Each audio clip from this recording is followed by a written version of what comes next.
Hello everyone and welcome back to another video. Today is part 3 and the final part of the A Good Girl's Guide to Murder series. I am on book 3, As Good as Dead. This book looks so bad. We're gonna go ahead and do a quick recap. So I read the first book, A Good Girl's Guide to Murder, where Pip, a high school student, was looking into a murder that happened 5 years ago. And then the second book, she was looking into not a murder that happened 5 years ago anymore, but a disappearance of one of her best friend's brother. And she went into looking at that, and the craziest twists of turns happened. Everyone's talking about how the second book is obviously really good, but on the tier list of all 3 of these books, the second book is at the bottom, then it's the first, and then the best one is the third. But to be honest, the first book was so good, and I'm like, these cannot top the first book because it was just so interesting. But for me, the second book was better than the first. Super unpopular opinion, I'm sorry. Just the second book hit different. I couldn't sleep at night just thinking about it. It was so good. But we're gonna be starting the third book. Like I said, As Good as Dead. I have no idea what it's about. So apparently she's been traumatized since all of her past investigations. And each book that begins, she's like, I'm never doing this again. But in this book, she's like, one more case will fix all of her problems. And she's doing another investigation. Apparently the investigation is about a stalker that she has that seems to be connected to a local serial killer. Is she willing to risk her life and risk her close one's life? And that's the book, I guess.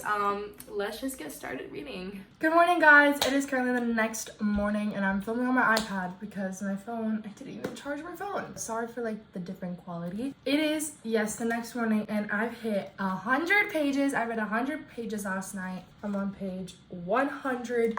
Chapter 13. So basically what Pip is doing, she's traumatized and she's just trying to cope. She hates how the last mystery, how the last thing was solved because Stanley died, and she still has those 6 gunshots in her mind all the time. So she knows he didn't deserve to die, and she's just trying to cope with all of that trauma. So she's got into drugs, sadly, but she says one last time, and it's never the last time. She's basically trying to save herself and cope, and she says if she does one more case, then she'll save herself.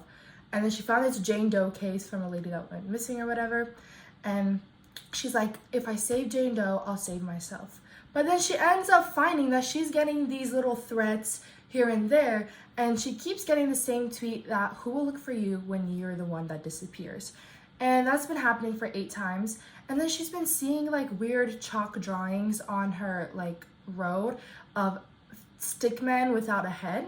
And then she found this dead pigeon and she didn't think much of it. And then 2 days later, she sees 5 stickmen without heads, and then she sees a dead pigeon without a head.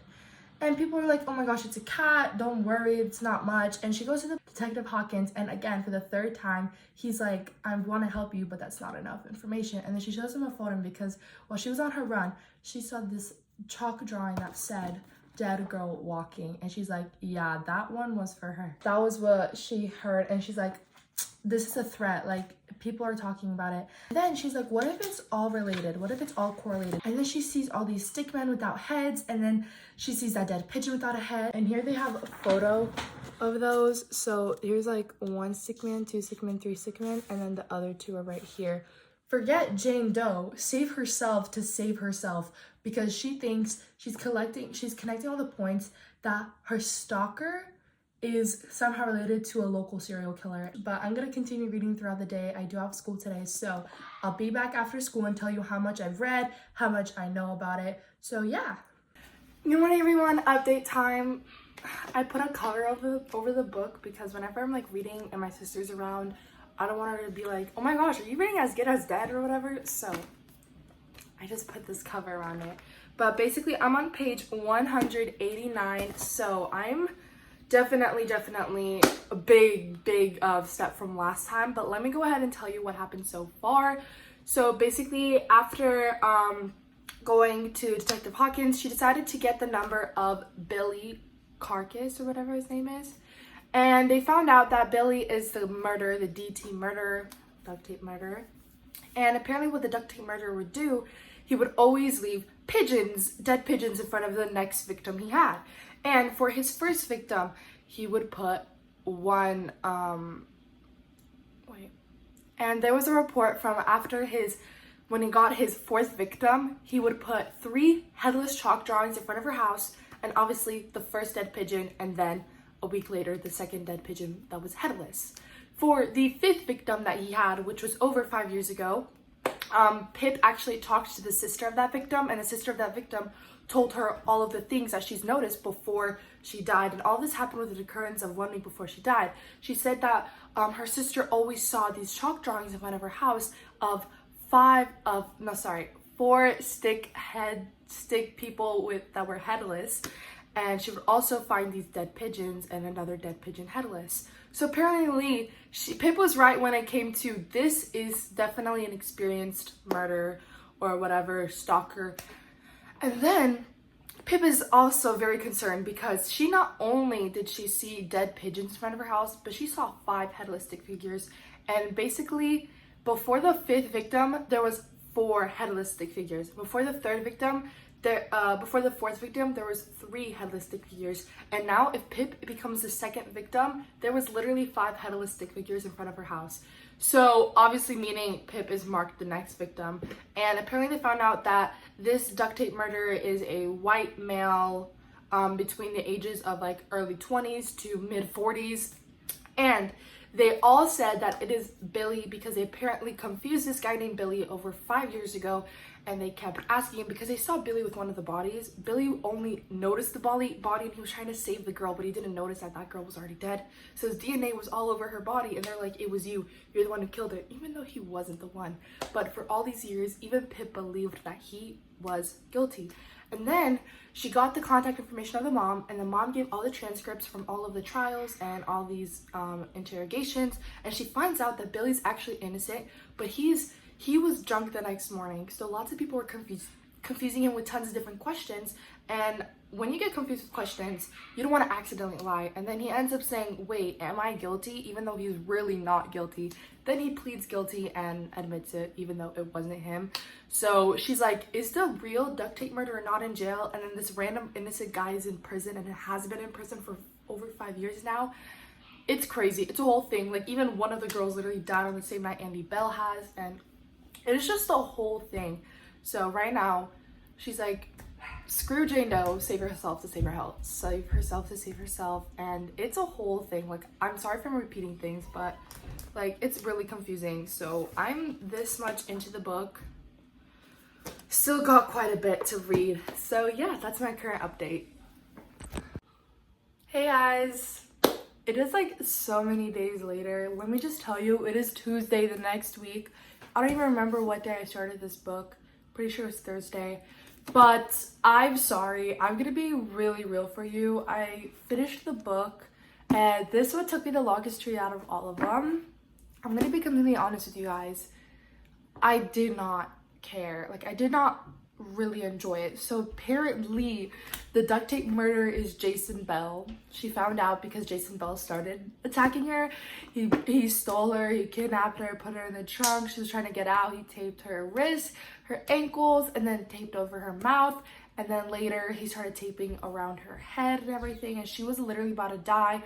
So he finished taping up her entire head except the nostrils because, again, he's terrible. So he doesn't want his beautiful ladies to die by suffocating. He wants to really kill them. So he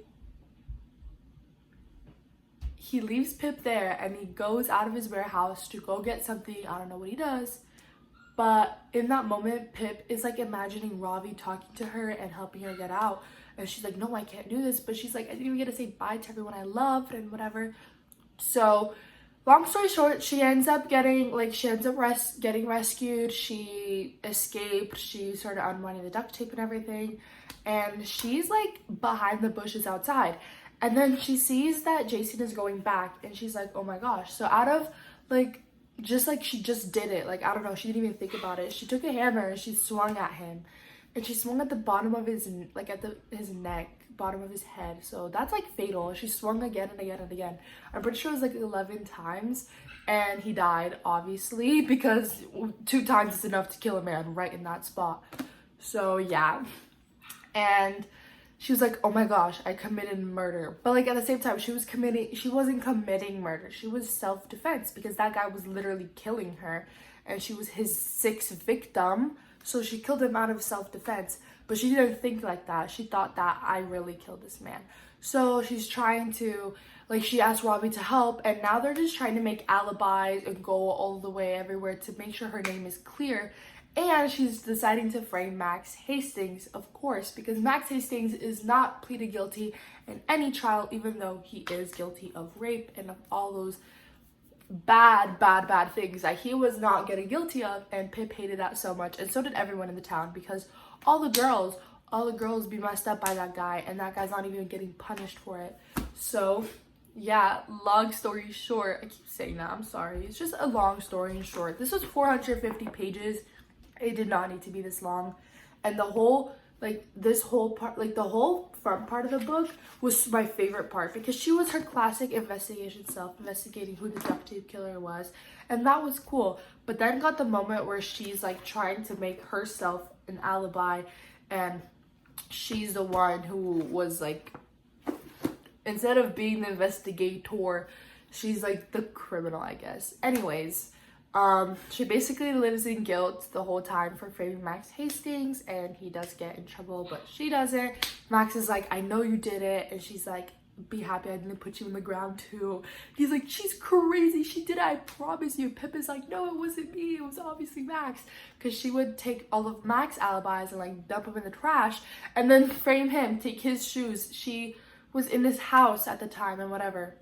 So anyways, after all this happened, it fast forwards to like 80 days, and she's like day 89, and day 89 days after she never got caught. And then she goes off to college, and then she's like day 667, because it says, it goes, where is it?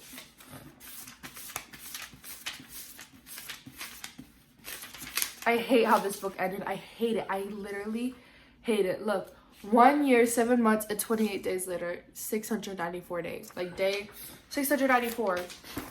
Like, she's living in this guilt. And she obviously had to say bye to Ravi, because she decided to end things with Ravi because she didn't want to put him in jeopardy and danger. And this whole time, anyone who's with her will be basically put in danger if she ever gets caught. And she's already on day 694, and she hasn't been caught, so she pretty much thinks that she's free. But obviously she had to let go of Ravi, which I got so mad. I started crying because Ravi is my favorite, and Ravi loves her to death. And literally 3 minutes after the verdict was read in state of Connecticut versus Max Hastings, hey Sarge, remember me? And then it says the end. Why did they gotta do me like that? Because, y'all, I'm telling you, everyone was like, oh my gosh, hey Sarge, remember me? I'm like, what does that even mean? Are you telling me that she's gonna find out Ravi is a dissect man, and he's gonna be like, hey Sarge, remember me? That's what I thought, but like, clearly I was not on the right track. But you guys, I finished the whole series, and let me give you my thoughts. My favorite book. No, we're gonna start from them down. My least favorite book, book number 3. Why my least favorite book, book number 3? I give it a 4 stars because it's a good murder mystery, but like I just didn't like it as much as the other one. So 4 stars. The second favorite book, and that was everyone's top. My second favorite book is, because this was the third, so my second place goes to A Good Girl's Guide to Murder. That's everyone's second favorite. So what do you think is my first? The second book, Good Girl, Bad Blood. That was awesome. I loved that book so much. If you guys read any of these 3 books, obviously read The Good Girl's Guide to Murder, and then read Good Girl, Bad Blood. The Good Girl, Bad Blood was literally the best, because yes, the first one was a murder mystery. She's trying to find out who did the murder, looking out these clues, and obviously it's kind of unrealistic. Like, how do you find all these clues that were left literally 5 years ago? That makes no sense. But the second one, it all happened in 1 week, and she's just trying to talk, and she finds out all these little secrets, and I think that's sick. Like, that's sick. Like, it just turned out so cool.